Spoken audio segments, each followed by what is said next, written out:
Tere kõigile. Kell on sealmaal, et alustame oma väikse veebiseminariga. Kõigepealt tere tulemast kõigile. Ma loodan, et mind on kuulda ja näha. Tervitan teid kõiki siit Tabasalu Rabaservast, oma kodukontorist. Tänane olukord kahjuks on selline, et enamus meie kontoritöötajatest on kodusel tööl. Nii et, aga see on ka üks põhjus, miks me täna siin üldse oleme ja sellest teemast räägime, millest me räägime. Nii et enne kui edasi lähme, mõned protseduurilised juhised. Et meil on siis täna planeeritud seminariks aega umbes tund aega. Natuke sõltub sellest, kui palju on hiljem küsimusi. Osalejate heli on välja lülitatud ja te peaksite ainult mind kuulama, et see on just mõeldud selleks, et siis heli ennast või heli kvaliteeti tagada. Ja kui teil on küsimusi või küsimusi tekib seminari jooksul, siis palun pange kirja chati või vestluse sellesse aknasse ja saatke nad kirjalikult ja siis me korjame need kokku ja selles mõttes, et nad tulevad siia ekraanile ja ma vastan nendele siis esituse lõpus. Aga hakkame siis minema. Et veel nii palju, et minu nimi on Priit Orasson, esindan GNLS Eestit siin ja täna räägime palaviku tuvastamise integreeritud lahendusest. Paar sõna minust, et olen GNLS-is turvatehnika divisjoni juht. Turvatehnikaga olen tegelenud aastast 1996, nii et oman päris pikka kogemust. Ja GNLS Eesti ise on siis GNLS Gruppi kuuluv ettevõte ja GNLS Grupp üle maailma siis omab väga palju erinevates maades ettevõtteid Euroopas ja Kesk-Aadias siis umbes kokku 28 maad, kus on Eesti nende hulgas. Ja osa sellest kogemusest, mida ma täna siin jagan, tegelikult on päritud meie sõsarettevõtetest teistest maadest, kus see teema on olnud juba oluliselt kauem laua peal ja kus meil on ka oluliselt rohkem kogemusi selle lahenduse siis töös. Ja Eestis GNLS on hetkel kõige suurem turvaettevõte ja ka turvatehnika osas oleme tegelikult Eestis siis turuliidrid, et selle alaga päris hästi kursis. Aga nüüd siis asja juurde, et sissejuhatuseks siis nii palju, et laenasin esimese slaidi pealkirja 15. aprilli Delfi intervjuust, kus siis Delfi ajakirjanik intervjueeris akadeemik Mart Ustavit ja see pealkiri oli siis selline, et koroonaviirused on uus reaalsus, ehk siis see sõnum, millest me täna palju räägime, on just see, et tegelikult olukord on täna muutunud ja me peame suutma siis kohaneda nii üksikisiku kui ka ettevõtte tasemel sellega. Ja isegi nii palju, kui me tahame, et see viirus läheks ära ja enam meid ei tülitaks, siis tõenäoliselt lähiajal seda väga ei juhtu. Et tänane teadmine ütleb seda, et nii kaua kui ei ole ravi või vaktsiini, et siis on väga raske ennustada, et olukord muutub täiesti samasuguseks tagasi, nagu ta siin mõni kuu tagasi oli. Tegemist on väga nakkava ja salakavale ja ohtliku viirusega, mis on meid erilisel moel mõjutanud ja tõenäoliselt mõjutab veel pikka aega. Ja ehk me oleme siis mõnes mõttes jõudnud uude reaalsusesse, et isegi kui kehtestatud eriolukord peaks lõppema siin lähiajal, siis me peame igal juhul mõtlema sellele, kuidas selles uues reaalsuses siis toimetada ja oma tööd korraldada nii, et risk nakatuda oleks minimaalne. Ja see kohandumine seisab meil kõigil ees. Kuidas see kohanemine võiks siis välja näha, et panin siia samamoodi jälle laenasin Terviseameti lehelt ühte juhist, mis on siis välja töötatud selle ettevõtetele eriolukorraga kohanemiseks. Ja see minu mäletamist mööda oli see märtsi keskel, kui see juhis välja anti. Mõned nendest juhistest siin on, kõik nad tegelikult väga õiged, aga mõned nendest on juba sellised, millega me oleme põhimõtteliselt kohanenud, et täna tõenäoliselt on väga vähe inimesi, kes tahaksid töö raames kuhugi reisida ja ka reisist tagasi tulijaid on täna väga vähe. Aga eriolukord, milles me täna siis kõik elame, ei kesta lõputult. Varem või hiljem me pöördume tagasi oma tavapärase elu juurde, et tööd tuleb teha, lapsed lähevad kooli, täiskasvanud tööle ja üritame elada sisse siis oma igapäevastesse rollidesse. Aga meelde peab ikkagi tuletama seda, et olukord on muutunud ja võib veel siis muutuda ka väga kiiresti, et see viirus pole kuhugi kadunud. Ja kõik inimesed kahjuks teha kaugtööd ei saa, et väga palju on ikkagi neid töökohti, kus reaalselt on vaja kokku tulla selleks, et oma tööd korralikult teha. Ja kodukontoris pikalt töötamine ikkagi ei ole samamoodi jätkusuutlik. Ja ütleme, et siis inimesed tahaksid tagasi tulla töö juurde, et nad usaldaksid seda keskkonda ja tahaksid ka siis jätkuvalt tööd korrektselt teha. Selleks tõenäoliselt tuleb ikkagi rakendada ka lisameetmeid selleks, et inimestele kinnitada, et olukord on ka töökeskkonnas turvaline või siis kliendikeskkonnas. Ja loomulikult need igapäevased kaitsevahendid on üks teema, aga täna me siis üritame selgitada seda, et mis meetmed siis on veel võimalik rakendada selleks, et seda olukorda parandada. Ja tegelikult see kohanemisprotsess on siis, nii nagu ma ütlesin, et kehtib nii üksikisiku kui ka ettevõtete kohta.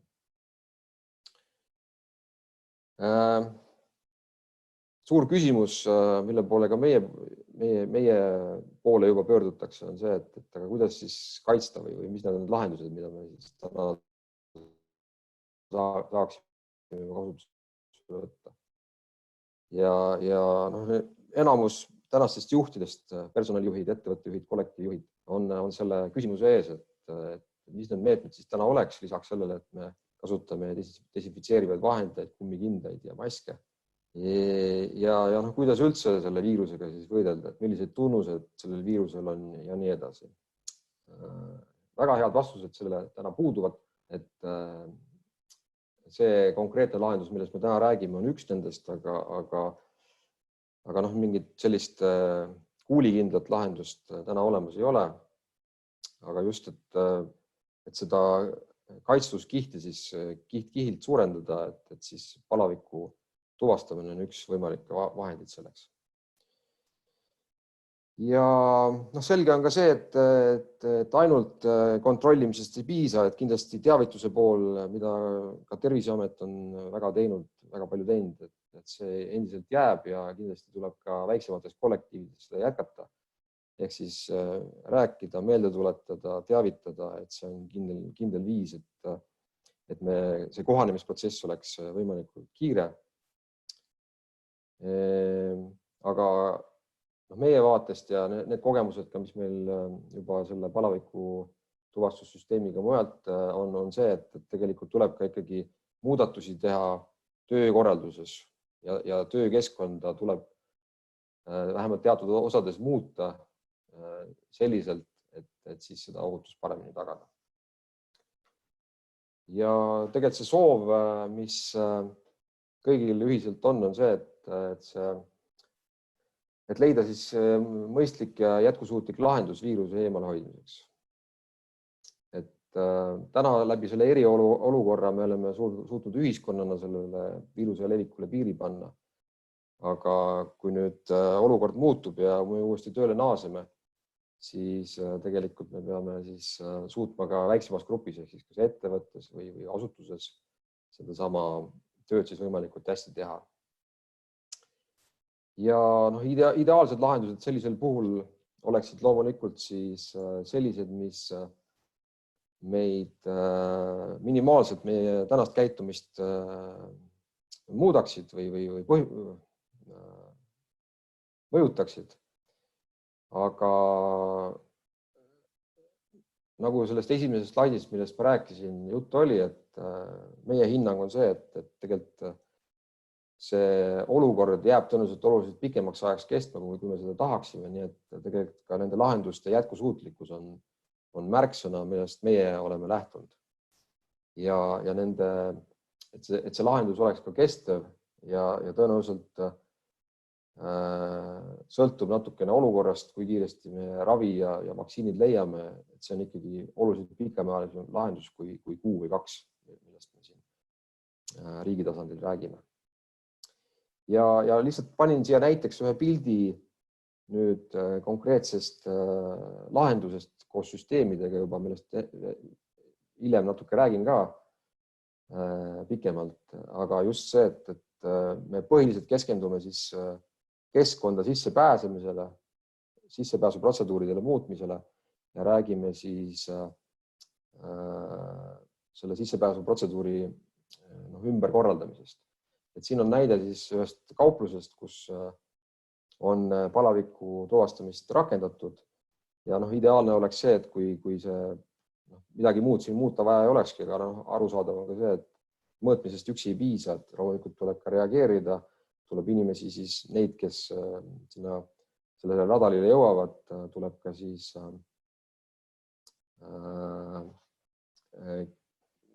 teavitada sellest, et see olukord on selline, paluda siis neil kas siis lahkuda või midagi muud teha, et sõltuvalt siis sellest keskkonnast, kus me viibime. Ja sissejuhatuseks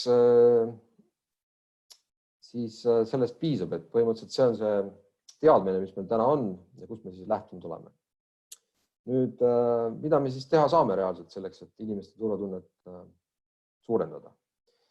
Ja see konkreetne lahendus, millest täna juttu on, me räägime siis palaviku tuvastamisest ja palavik tegelikult on siis täna üks põhilisi sümptomeid, mis selle viirusega kaasneb. Et see ei ole ainult selle viiruse puhul nii, vaid tegelikult see puudutab kõiki viiruseid või enamusi viiruseid, kõiki.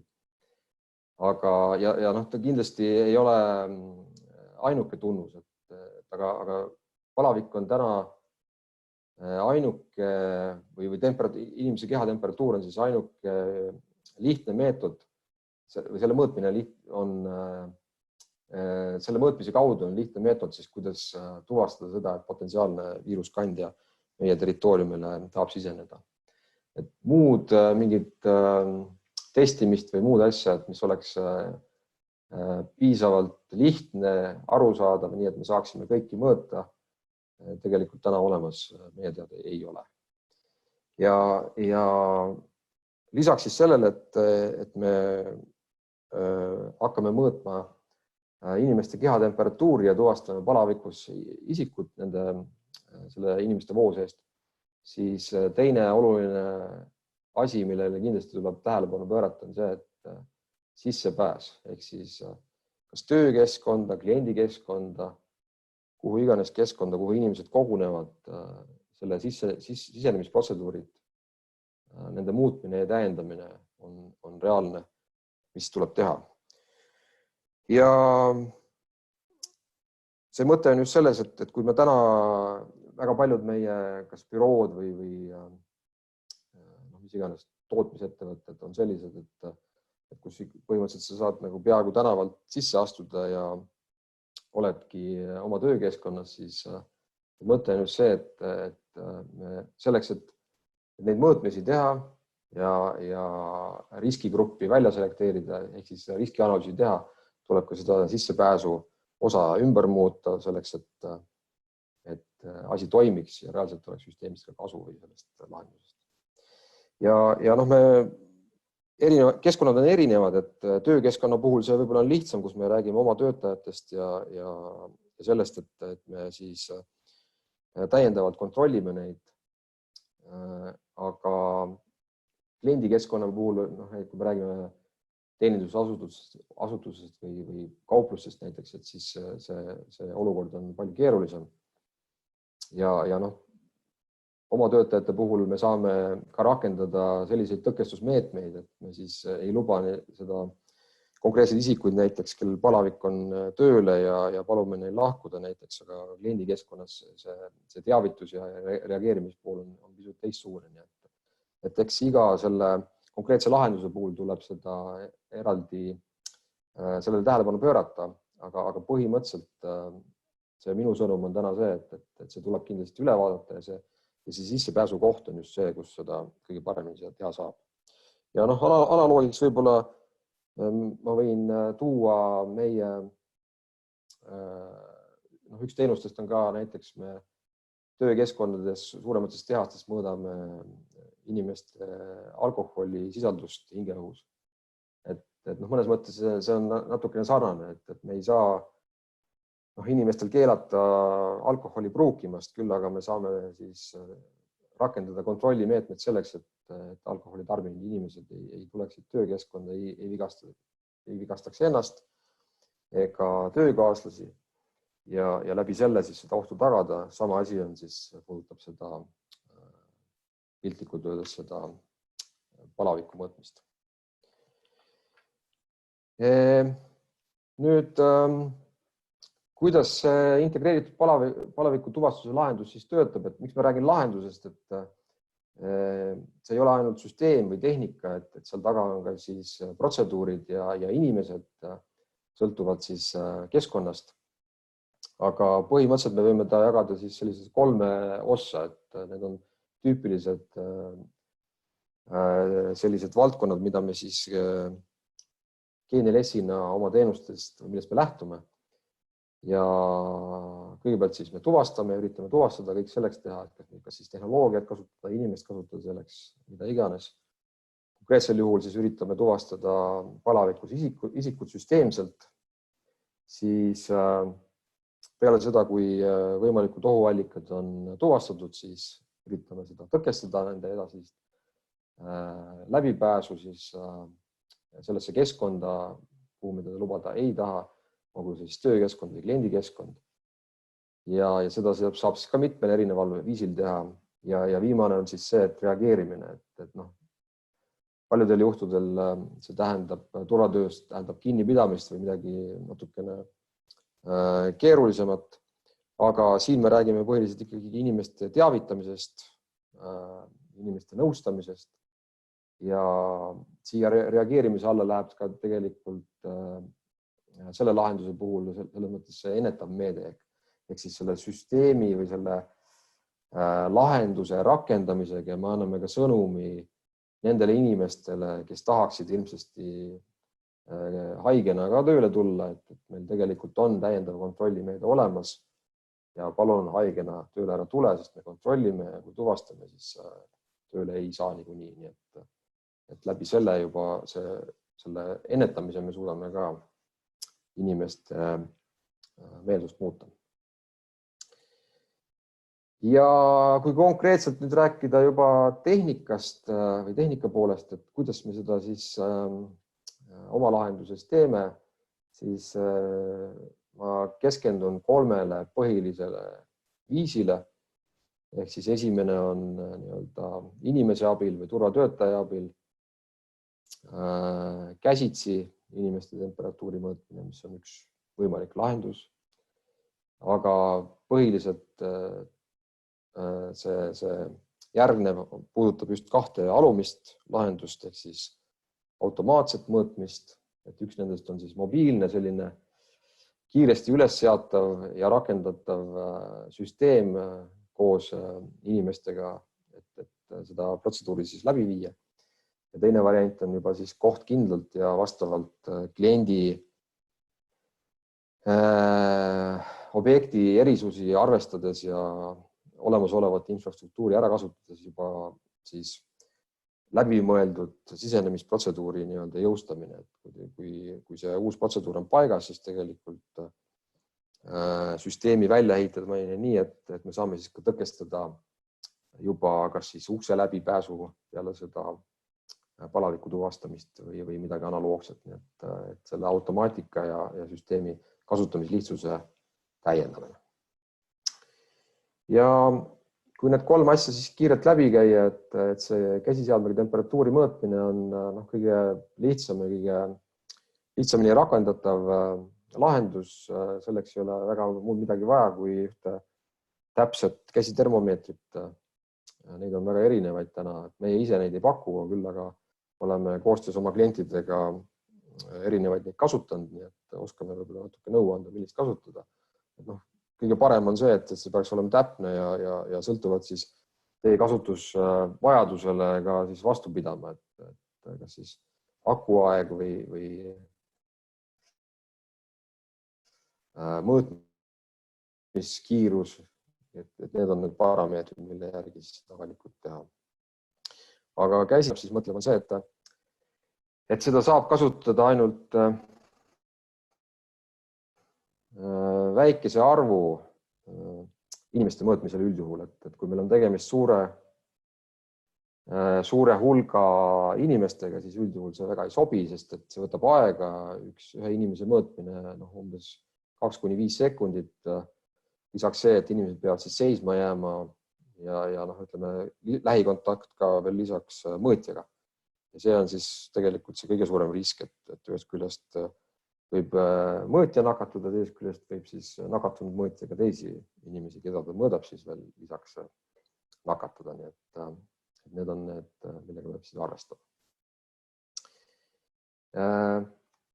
Ja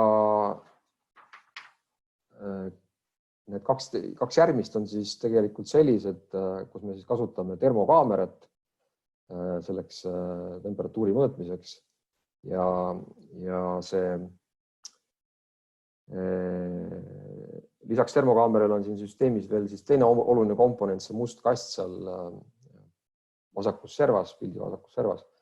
Et see on siis selline etalon temperatuuri allikas, mis siis kaamerale ütleb, annab nii-öelda referentsi või tugipunkti, et kindla temperatuuri näol, ehk siis sellega võrreldes oskab siis kaamera mõõta seda inimeste temperatuuri. Ja selleks, et kiiresti täna reageerida, me pakume seda lahendust siis kahel viisil. Esimene neist on siis mobiilne, ehk siis selle paigaldamise aeg on umbes 4 tundi, natuke sõltub olukorrast. Aga suurusjärk on umbes 4 tundi, ühe päeva kindlasti saab selle püsti. See võimaldab muuta suurt hulka inimesi ning see inimeste voog otseselt ei ole piiratud, pigem piirab siis selle sissepääsu protseduuri enda ümbertegemine, et kui palju inimesi me korraga üldse sisse tahame lasta. Mõõtmiskaugus on piisav selleks, et 3–5 meetrit, nii et mingit otsekontakti mõõtjaga kellegi ei ole, et see toimub automaatselt. Et seda on suhteliselt lihtne paigaldada, seadistada, et me oleme vaeva näinud selleks, et see komplekt oleks selline, et võimalikult paljud inimesed sellega saaksid hakkama. Ja hea pool on veel siis see, et juhul, kui mingil hetkel on vaja seda mobiilset või süsteemi muuta statsionaarseks, et siis tegelikult see võimalus on olemas, et need komponendid jäävad samaks, et ainult siis statiivide asemel tuleb kasutada siis paigaldusi algu koht kindlalt kuidagi seina külge kaamerad ja see siis etalon seade panna, nii et selline võimalus on siin olemas. Ja arvestuse poole pealt siis seda, et kuna tegu on ajutise lahendusega, et siis peab arvestama, et juhul kui keegi kogemata või meelega nendele statiividele pihta läheb, et siis selle süsteemi uuesti järjestus võib võtta aega natukene, et see lisab natuke selle süsteemi kasutamist keerukust võib lisada, ei pruugi. Ja siis nende kaamerate lahenduste puhul on see oluline nüanss, et mida on ka küsitud, on see, et seda saab kasutada sisetingimustes. Ja see sisetingimus tähendab seda, et meil ei tohi olla otsest, kaamera ei tohi näha otsest nagu päikesevalgust ja võimalikult ja ka siis temperatuuri allikaid, et radiaatorid näiteks midagi sellist. et oluline on see, et see keskkond, kus see kaamera töötab, oleks nagu suhteliselt stabiilne. Et väliskeskkond tegelikult temperatuuri mõttes on väga muutuv, nii et sellepärast saab seda kasutada siseruumides. Ja siis viimasena see integreeritud palaviku tuvastamise lahendus ehk siis olukord, kus meil on juba sissepääsuprotseduur paika pandud, me teame täpselt, kus inimesed liiguvad, kust kaudu nad peavad sisse tulema, kaamera eest läbi liikuma ja siis me teeme selle koht kindlalt ja siis saame ka sinna ette panna siis tõkestusvahendid ehk siis kas turnikeed, uksed või kasutada olemasolevaid, nii et tema rakendamine on natukene pikem protseduur, aga kindlasti kuna olukord või see uus reaalsus seda tõenäoliselt nõuab, siis see on lahendus, mille poole siis kogu see palaviku tuvastamine tõenäoliselt ka mingi hetkel liigub. Ja muus osas otseselt erinevust ei ole, et komponendid, mida me kasutame mobiilse või selle teisaldatava süsteemi puhul on samad. Siis natukene selgituseks, et kuidas termokaamera siis töötab, et miks me üldse saame seda termokaamerat kasutada. Panin siia 2 pilti samast kaamerast, et see kaamera, mida me kasutame, on siis hübriidkaamera, et ta tegelikult on 2 sensorit on seal sees. Üks on siis nähtava pildikaamera ja siis teine on termokaamera. Nüüd ja nende vahe on siis see, et üks näitab siis nähtavat pilti, teine näitab siis tegelikult temperatuuri erinevusi pildis. Et see parempoolne pilt, siis mida heledam on värv pildil, seda kõrgem on selle olukord või selle objekti temperatuur. Ja termokaamerad ise ei ole tegelikult mingi uudis, et termokaameraid on kasutatud juba väga kaua. Võib-olla tavalises turvarakenduses natukene vähem, et viimased 5-10 aastat, aga enne seda nad on väga kaua olnud sellises militaartehnikas ja piirivalvetehnikas olnud pidevalt kasutuses. Nii et see ei ole olnud või ta ei ole midagi uudist, aga miks seda vähe täna on sellises ka turvarakenduses kasutatud on see, et tema hind on küllaltki kõrge.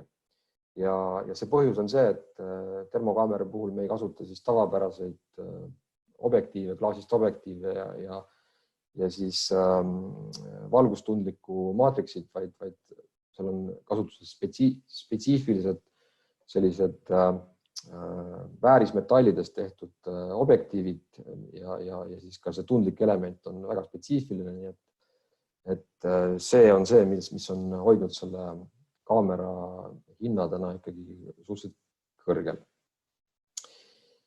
Ja need tänased rakendused, kus turva poole peal on termokaamerad kasutatud, on siis üldjuhul sellised, et meil on kas inimeste leidmiseks näiteks metsast või inimeste leidmiseks territooriumil, et juhul kui me valvame mingit territooriumi, et siis me tahame ka udus näiteks näha, et kui keegi liigub, et kui nähtav kaamera pilt on suhteliselt all, et siis termokaameraga võimalik teatud rakendustes seda inimest eristada. Nii et suured sellised temperatuuri erinevused on selle tavapäraste termokaameratega võimalik suhteliselt lihtsalt kätte saada. Nüüd mis eristab siis seda tavalist termokaamerat selles meie lahenduses kasutatavast kaamerast on see, et inimeste temperatuuri mõõtmisel on väga oluline ka see, et selle temperatuuri mõõtmise täpsus oleks tagatud. Ehk siis, kui me kasutame näiteks termokaamerat selleks, et inimest metsast üles leida, siis need temperatuuri erinevused, mida me otsime, on 10 kraadides. Ja selline kaamera siis on suhteliselt lihtsalt võimaldab siis seda, et eristada inimest siis ümbritsevast temperatuurist või ümbritsevast kehadest, kui see temperatuuri vahe on seal või 10 kuni 20 kraadi. Kui inimese temperatuur 36 kanti ja väljas on õhk meil kuskil 20 või talvel veelgi madalam, et siis see temperatuuri erinevus on suur. ja selles mõttes on selle kaamera kasutamine lihtne, siis inimeste puhul see täpsus on ülioluline, sest et kui 36,7, 36,9 temperatuur inimese puhul on veel täiesti normaalne, siis tegelikult palavikku me hakkame juba niimoodi üle 37 üldjuhul mõõtma, et sõltuvad natuke inimesest, aga me räägime siin 0, mõõtmistäpsusest, nii et see konkreetne kaamera, mida me kasutame, on siis 0,3 kraadi Celsiuse täpsusega, võimaldab temperatuuri mõõta. Ja selle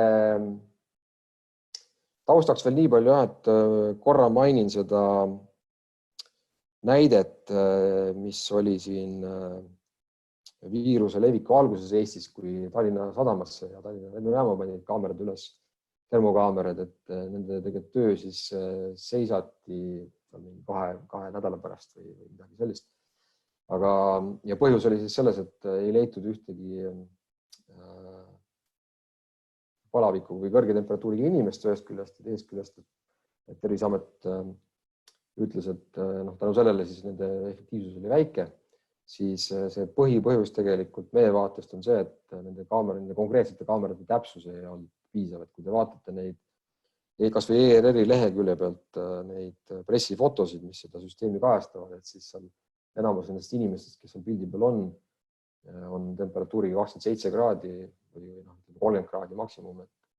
See tegelikult ei ole mitte tehnoloogia süü, vaid selle konkreetse mudeli lihtsalt eripära, et ta ei ole võimeline nii täpselt seda inimese temperatuuri mõõtma. Ja tänu sellele oli see kokkuvõte siis see, et selles konkreetsel juhul ei saanud seda kasutada. Aga meie lahenduses me oleme siis seda kõike arvestanud ja oleme sinna lisanud siis selle temperatuuri etalonini, et kaameral tegelikult on ka olemas referents või koht, millest ta siis tegelikult seda temperatuuri mõõdab, millega ta siis inimeste temperatuuri võrdleb.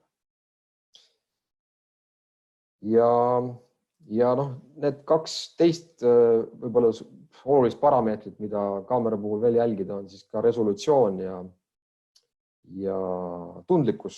Et sellest ma räägin natuke pärast pikemalt, aga põhimõtteliselt, kui te vaatate seda termokaamera pilti, et siis mida lähemal see objekt on kaamerale, seda teravamaks muutub ka selle temperatuuri erisused. Ehk siis kui need tagumistel inimestel nägu on suhteliselt ühtlase temperatuuriga paistab. Mida lähemale ta tuleb, siis tegelikult seda rohkem on ka näha need temperatuuri erisused inimese näos. Ja see nii resolutsioon kui ka tundlikkus on mõlemad need, mis siis tegelikult seda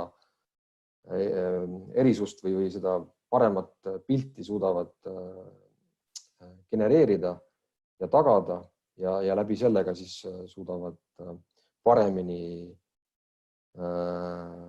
või täpsemini tegelikult siis seda tulemust anda. Kõiki neid parameetreid on tegelikult vaja selleks, et täpsust tagada. Ja lihtsalt üks näide siis ka, et mis need põhikomponendid süsteemil on. Et siin on näha tegelikult 2 süsteemi põhikomponenti, ehk siis paremal pool on kaamera statiivi otsas ja vasakul pool siis see temperatuuri etalon või black body inglise keeles, et mis siis 0,1 kraadise täpsusega tegelikult annab kaamerale teada, et see kast siin või see ekraan, mida ma kiirgan kaamera poole, et selle temperatuur on 37, kas siis 1 või 2 või 3 ja sõltub siis seadistusest. Ja panin siia kõrvale ka siis lihtsalt pildid, et teil oleks ettekujutus, milline kaamera välja näeb, milline see black body välja näeb ja kuidas siis seda black body't ka seadistatakse selleks, et kaameral tekiks teadmine temperatuurist. Ja selle juurde võib-olla veel kord meelde tuletuseks, et lisaks siis süsteemile või sellele tehnilisele lahendusele on kindlasti vaja ka tähelepanu pöörata sellele sisenemisprotseduurile. Ehk siis kuidas me inimesi sisse laseme, kui laialt need inimesed tulevad, kui lai on see koridor, kuidas me seda nii-öelda järjekorda suuname, kuidas nad mööduvad kaamerast ja nii edasi, et see on oluline osa sellest süsteemi rakendamisest, et ilma selleta ei pruugi süsteem korrektselt töötada. Ja meie siis seisukoht on kogu aeg olnud see, et me tegelikult oleme keskendunud jätkusuutlikule lahendusele. Meie sõnum on see, et kui tee, siis tee korralikult. Ja me oleme oma lahenduse kokku pannud siis sellest lähtepunktist vastavalt. Ja meie arvates on siis tegelikult see süsteemi täpsus on ülioluline. Keegi ei taha olla mõõdetavate puhul, ei taha keegi olla selles situatsioonis, et süsteem annab märku, et sul on palavik, aga tegelikult seda ei ole ja tegelikult see on süsteemi mõõteviga. Et neid vale positiivseid igasuguseid tuvastusi vähendada ja ikkagi anda usaldusväärsus selle süsteemile, et siis on oluline, et see süsteem oleks täpne. Lihtsast termokaamerast ei piisa, et meie oleme siis valinud sellise kaamera, mis on mõeldud spetsiaalselt inimeste kehatemperatuuri mõõtmiseks või on vähemalt täiendatud sellest lähtuvalt. Termokaamera, need teised parameetrid ehk siis resolutsioon ja tundlikkus peavad olema sellised, et see mõõtmine oleks siis tagatud teatud koridori ulatuses, et meie arvates see 3–5 meetrit on täitsa piisav selleks, et seda teha. Ja kindlasti peab olema seal selles lahenduses sees see etalonseade.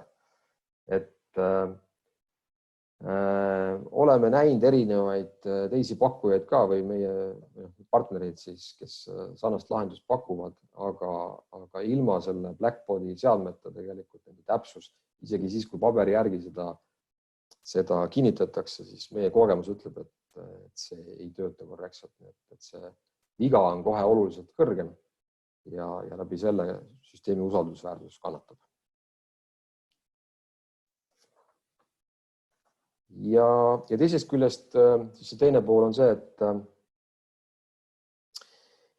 et lisaks sellele kaamera sellistele põhiparameetritele on ka oluline see, et kaameral oleks piisavalt intelligentne.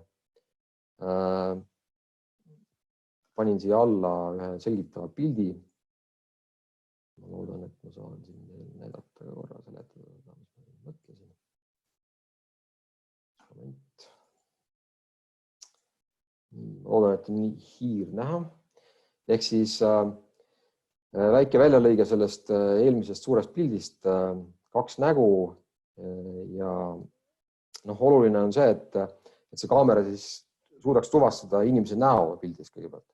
Ja miks see on siis oluline? Oluline on sellepärast, et tegelikult näos siis teatud piirkonnas on kõige rohkem nähtavaid veresooni ja sealt seda temperatuuri mõõta on siis kõige täpsem. Ja see koht on siis tegelikult silmad ja silmade vaheline kulmuosa, et selline kolmnurk tekib sinna, kus seda mõõtmist on kõige parem siis teha. Ja see meie lahenduses kaamera on siis selline tegelikult, mis kõigepealt tuvastab selle näo piirkonna, kus see nägu on kõigepealt ja siis sealt näost üritab leida selle koha, siis, kus on temperatuur kõige kõrgem ja siis selle temperatuuri tuvastada. Et me oleme näinud ka siin selliseid kaameraid, mis siis küll tuvastavad ka näo, aga mõõdavad seda temperatuuri selliselt, et integreerivad siis või arvutavad kokku selle näo pindala pealt nüüd leitud temperatuuri. Ja siin on hea näide on siin see konkreetne inimene, kellest see pilt on siis tehtud, et tema tegelikult nina on oluliselt väiksema temperatuuriga kui muu osa. Ja see on täiesti tavaline, sellepärast, et kui inimene palju hingab või kiiresti hingab, et siis nina võib jahtuda üsna kiiresti. Ja nüüd, kui seda temperatuuri mõõtmist teha selliselt, et arvutada siis kokku kogu näo pinna pealt see inimese temperatuur, siis see temperatuur võib tegelikult olla oluliselt madalam kui see, mis on tegelikult mõõtes siis konkreetsest kohast siit silmade vahelt või silmadest endast. Et selliste pisikeste nüanssidega on vaja arvestada, mis on olulised selle süsteemi täpsuse tagamisel. Ja jah, et see punkt mõõtmine on siis oluline, et seda ei tehtaks siis, ma ei tea, integreerides või kuidagi teistmoodi. Ja kolmas asi on siis see, et me jõuame kohe ka ühe videoni, kus on siis erisused näha, aga põhimõtteliselt süsteem peab hakkama saama ka ise sellega, et kui inimesed kannavad maski, kannavad suusamaski, prille, kiivrit näiteks, mida iganes. Sest et selle termotehnoloogia või termokaamera tehnoloogia üks erisus on ka see, et ta ei näe läbi takistuste. Ehk siis selleks, et temperatuuri mõõta, on vaja näha konkreetset pinda. Ja kui meil on üleni nägu on kaetud, siis tegelikult seda temperatuuri mõõta ei saa. Aga nii kui on meil siis näha kas või mingigi pind näost, et siis me saame seda teha. Need mõned näited näitan ka kohe. Ja siis teine pool on see, et mitte kõik kuumad kehad siis pildis ei ole alati palavikus, ehk siis näiteks kohvitopsid inimesed, kui tulevad kohvitopsidega tööle, kus on soe kohvi sees või mingi muu kuum jook. Et siis sellisel juhtudel ei peaks ka süsteem reageerima, vaid ta peaks ikkagi reageerima sellele, et ta leiab inimese, leiab näo, võtab temperatuuri ja siis annab meile märku sellest inimese temperatuurist, mitte siis kohvi temperatuurist. Ja panengi video käima, võib-olla vahepeal jätan seisma ja siis selgitan juurde, aga põhimõtteliselt see on siis video konkreetsest lahendusest. Enne kui edasi läheme, korra selgitan, et ma loodan, et teil on kiire näha. See seade siis siin pildis on see blackbody või etalon seade, mis siis temperatuuri kiirgab. Ja kui siin ta on must kast, siis termokaamera pildi peal on ta näha, et ta tegelikult siis umbes 37 või täpselt 37 kraadine kiirgusallikas. Ja inimesed siis, kes tulevad, need siis süsteem jooksvalt online'is mõõdab, paneb siia juurde temperatuuri ja juhul, kui see temperatuur on teatud üle läve, siis annab sellest märku. Ja siin on siis meil algselt on nähtava kaamera pilt ja kui me nüüd vaatame sama pilti siis termokaamerast, et siis tegelikult see pilt näeb välja selline, nii et kõik inimesed, sõltumata sellest, kui palju need siis parasjagu pildis on, et kui on nägu näha, siis tegelikult tuvastus töötab. Ja see on just see, et sõltumata siis inimeste hulgast, et kui me käsiseadmega saame ükshaaval inimesi mõõta, et siis siin põhimõtteliselt on võimalik korraga terve klass ära mõõta, aga üldjuhul see protseduur peab olema ikkagi selline, et me saame ka siis inimest korraga tõkestada, et me ei lase mitte 15 inimest korraga, vaid ükshaaval neid üritame järjekorda panna vähemalt mingisse jadasse. Ja siin on siis need näited sellest, et kui inimene kasutab maski ja mütsi näiteks, et kuidas mõõtmine käib, et mõõtmine korrektselt töötab. Kui on suusamask näiteks, aga silmad on näha, siis töötab. Isegi kui on mootorratta kiiver, süsteem töötab. Ainuke asi, et siis visiir ei tohi all olla. Here we go. My hot drink is going to set off the alarm. Vabandust.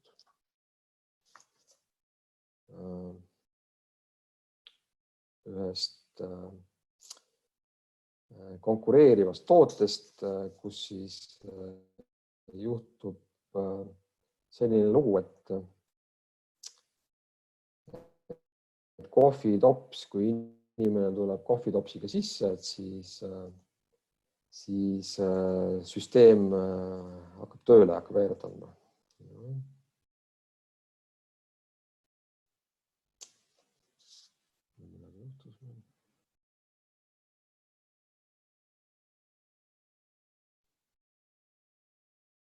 Okay.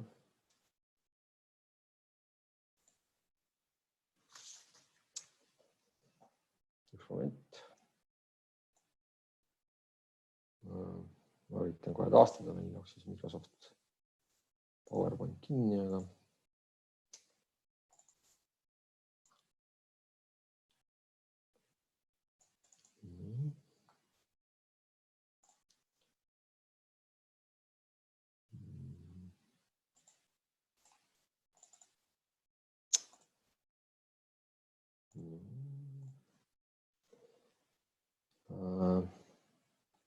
vabandust, et selline asi juhtus, aga loodan, et me saame uuesti selle käima.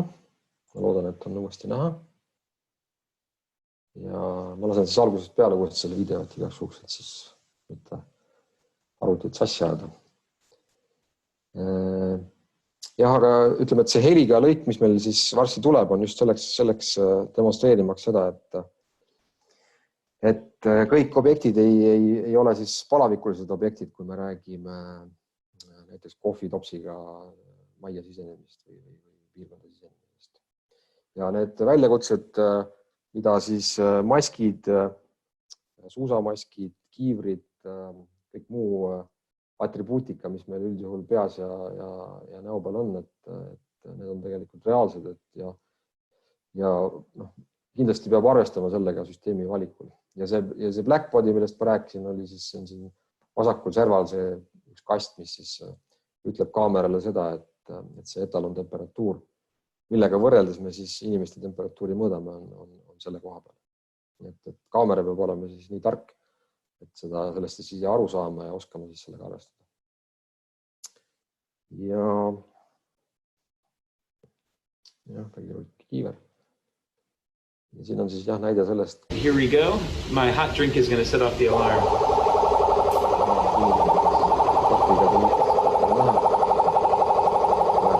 Tegelikult kohvi on see, mis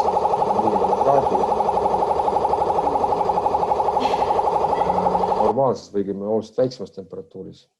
Ja siin on siis näha seda, et juhul kui meie valitud kaameraga seda sama trikki üritada teha, et siis väga ei õnnestu. Et ikkagi kaamera keskendub ainult inimeste temperatuuri mõõtmisele.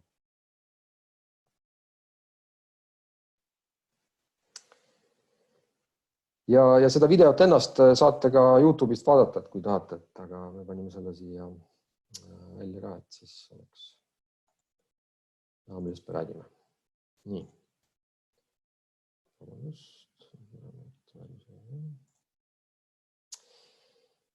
Ehk siis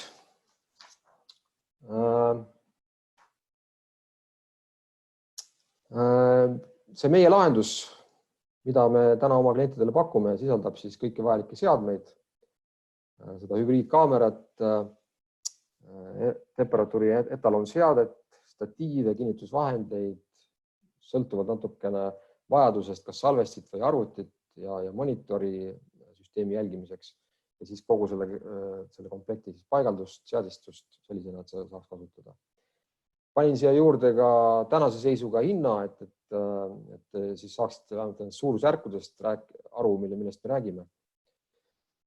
Ja panin ka igaks juhuks kuupäeva, et kuna me oleme jooksvas kontaktis oma tarnijatega kogu aeg ja üritame ka siis omalt poolt teha kõik selleks, et seda komplekti siis tuunida selleks, et oleks minimaalne nagu seadmete mõttes, aga maksimaalne siis oma toimimise mõttes, et siis võib siin mingitel hetkedel ka muutusi toimuda, aga tänane teadmine on jah, et me oleme oma klientidele sellises hinna suurusjärgus pakkumisi teinud. Ja täna me pakume siis seda süsteemi või seda lahendust tervikuna kas väljaostuna või siis järelmaksuna. Ja meie käest on küsitud tegelikult ka renti, aga renti me täna ei paku ja see üks põhiline põhjus, miks me seda ei tee, on see, et meie arvates tegelikult on oluline, et klient saaks aru ikkagi sellest kohanemise vajadusest ning sellest, et vaja on teha püsivaid muudatusi ka sissepääsus ja selle sissepääsu korralduses. Ja see on asi, mis tegelikult jääb igal juhul nagu kliendi vastutusele, et me ei saa mingite protsesside puhul ei saa võtta kliendilt seda vastutus ära.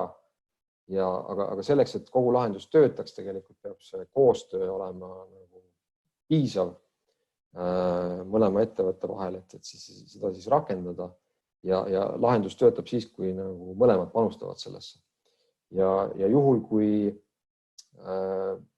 mõned kliendid soovivad seda lihtsalt proovimiseks, et siis me üritame ikkagi keskenduda nendele klientidele täna, kes näevad, et see samamoodi nagu meie, et see on jätkusuutlik ja asi, mis tegelikult muutub uueks reaalsuseks ja mida on vaja hakata tegema.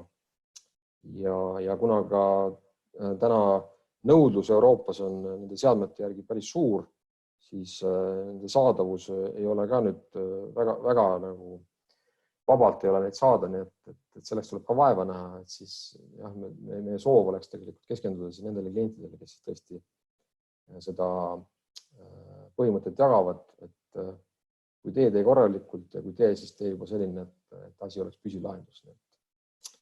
Et see on see põhjus, miks me täna renti otseselt ei paku. Ja kui te nüüd, see on muidugi arusaadav, et kliendid tahavad ka süsteemi proovida või katsuda ja aru saada täpsemalt, kuidas see siis töötab. Ja kui selline soov on olemas, siis kindlasti võetke meiega ühendust. Me oleme täna selle üles pannud juba oma foyeesse ja rakendanud selle, et selle kasutus on veel väike, sest meie kontor täna on suhteliselt tühi, aga sellest hoolimata, et igal juhul võimalus on olemas süsteemi näha, sellega tutvuda ja siis sellest paremini aru saada, nii et andke igal juhul märku. Ja kokkuvõtteks siis jah, et meie hinnangul parim viis palaviku tuvastamiseks on kasutada terviklahendust, et see ei ole ainult siis süsteem, vaid ka kõik protseduurid ja tegevused, inimesed, mis sellega kaasatud. Ja meie arvates tegelikult Genilesil tänases Eestis ja ka mujal Euroopas on üks paremaid komplekte selleks, et seda lahendust hästi pakkuda. Ja kogemuse koha pealt ütlen nii palju, et meil on siis tänaseks teada see, et Hollandis me oleme umbes 35 süsteemi sellist üles pannud, UK-s umbes sinna kanti ja UK-s on siis, meil on osad süsteemid ka sellised, mida me ise opereerime, ehk siis on meie turvatöötajad seal taga ja suurusjärk umbes päevas 3000 inimest läheb sellest screeningust läbi. Nii et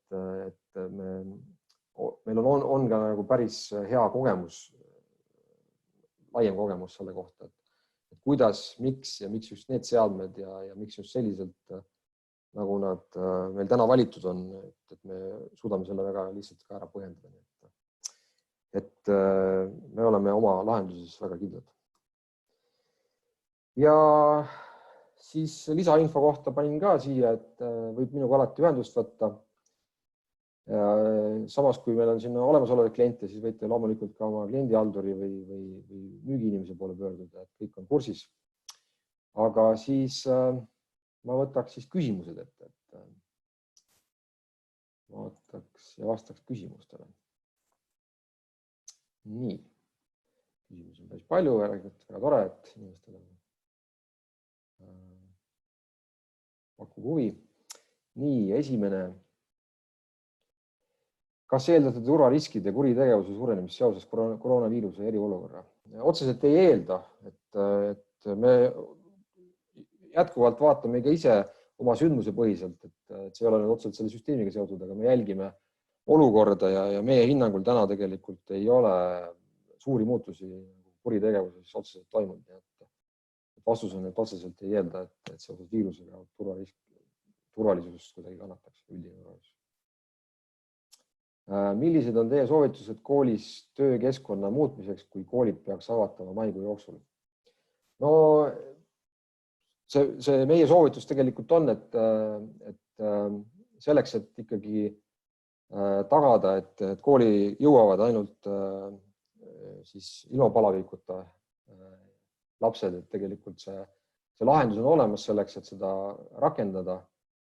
Ja meie soovitus on seda kindlasti teha, et mida rohkem inimesi on üheskoos, seda suurem on ka viiruse ja nakkusoht, nii et meie lahendusega kindlasti seda riski me suudame maandada. Nii, kas ei teki palaviku tuvastusega seda ohtu, et poest tahetakse välja kõik naised, kel on ovulatsiooniperioodil pisut kõrgem kehatemperatuur? See muideks on väga hea küsimus, et tõesti see võib nii olla, aga tähendab vastus on see, et kindlasti me ei eelda, et me kõiki naisi hakkame välja kuskilt ajama. Ja see põhjendus on ka see, et meie tänane kogemus ütleb seda, et me seda palaviku mõõtmistaset ei ole mõtet siis ka väga madalaks panna, et me ei hakka kohe 37 seda kindlasti selle nii-öelda läve seadma, vaid see on kuskil 37,5 kuni 37,8 ja meie teada täna ikkagi sinna sellisel juhul nagu need temperatuurid ei küündi, nii et ei, et kõik asjad on teretulnud kauplustesse, kus see süsteem on kasutusel. Kui palju maksab palaviku tuvastamise süsteem, mida kasutate ja soovitate? Ma loodan, et selle viimase slaidiga või eelviimase slaidiga saite selle suurusjärgust teada. See natuke sõltub sellest, kui palju on, kui te konkreetsest objektist räägite, et siis kas on üks sissepääs või mitu sissepääsu ja nii edasi. Et kui on täpsem huvi, siis kindlasti andke märku ja me kalkuleerime teile selle hinna välja. Ja teine küsimus, kui peiteperioodil palavikku ei ole, siis mida sel juhul teha? Et ega väga midagi teha ei saagi, et nagu ma ütlesin, et see palavik on tegelikult üks tunnustest ja kõiki tunnuseid see konkreetne lahendus ei võimalda tuvastada. Nii et meie lahendus keskendub ainult siis nendele isikutele, kellel on palavik ja ütleme meie teada või nii palju kui kirjandusega oleme tutvunud, et siis ka palavikus inimesed on kõige nakkusohtlikumad ka, et tegelikult see peiteperioodil see teadaolevalt ei ole väga nakkav see viirus. Kuidas te tagate mõõtmise täpsuse? No pikalt rääkisin, ma loodan, et saite vastuse. Et põhimõtteliselt me oleme valinud sellised seadmed, oleme neid läbi katsetanud ja oleme kasutanud neid praktilises elus, nii et suudame seista selle lahenduse taga, et see on parim, mis täna saada on. Seaduslik pool ja andmekaitse. Andmekaitse muideks on väga hea küsimus.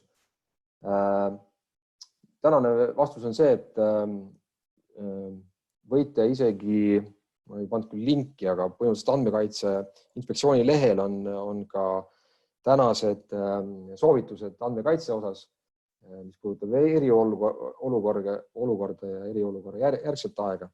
Aga kuna me mõõdame siin tegelikult süsteemis hetkelist temperatuuri, siis me neid temperatuuri iseenesest ei salvesta ja see läheb regulatsiooni alla, mis puudutab videovalvet. Ehk siis kui teil täna on olemas videovalve või kui te tahate seda panna ja te peate siis oma TPO või andmekaitse eest vastutava isikuga selle kokku leppima, et mis põhjustel ja miks ja need põhjused välja tooma, et te teete seda oma inimeste kaitseks ja turvalisuse tõstmiseks, et siis tegelikult selle süsteemi siis reguleerimine andmekaitse vaates käib samamoodi nagu videosüsteemi puhul. Nii, kas mobiilset süsteemi saab rentida näiteks 2 nädalat või 6 aega? Jah, et vastus on, et renti me täna ei paku, pakume kas välja osta või järelmaksu ja nendel põhjustel, mis ma enne rääkisin.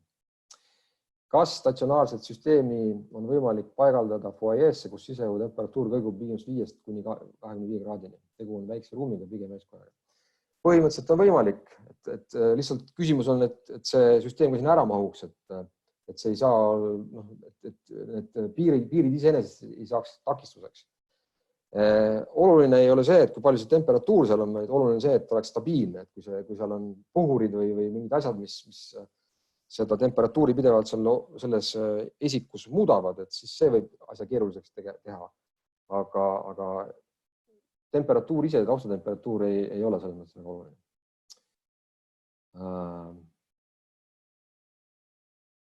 Okei, siin on viide siis sellele, et resolutsioon on otsus.